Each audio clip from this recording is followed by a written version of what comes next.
2019 সালে 5 জন সদস্য নিয়ে গঠিত হয় দক্ষিণ কোরিয়ার কে-পপ বয় গ্রুপ TXT। TXT-কে নেটিজেনরা BTS এর লিটল ব্রাদারও বলে থাকে। 5 জন সদস্যের এই গ্রুপের মধ্যে সবচেয়ে জনপ্রিয় সদস্য হচ্ছে ইয়নজুন। 25 বছর বয়সের এই বালক তার আকর্ষণীয় চেহারা ও প্রতিভা দিয়ে ভক্তদের মন কেড়ে নিয়েছেন। ইয়নজুনকে ফ্যাশন আইকনও বলা হয়ে থাকে, কেননা সে প্রায় বিভিন্ন ফ্যাশন ট্রেন্ডের নতুনত্ব নিয়ে আসে।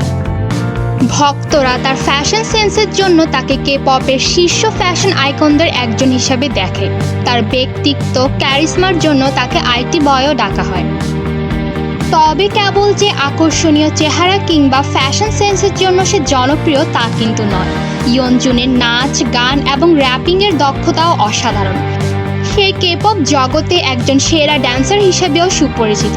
স্টেজে তার এক্সপ্রেশন এবং এনার্জি ভক্তদের মুগ্ধ করে।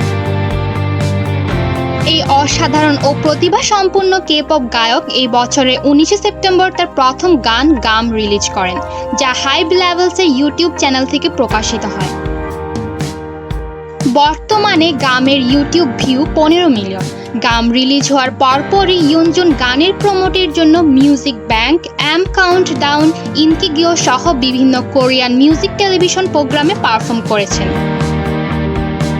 গাম রিলিজ হওয়ার প্রায় 2 সপ্তাহ পর 3রা অক্টোবর কাউন্টডাউন নামে দক্ষিণ কোরিয়ার মিউজিক টেলিভিশন প্রোগ্রামে মোট 6,642 পয়েন্ট পেয়ে ইয়নজুন তার প্রথম জয় অর্জন করেন।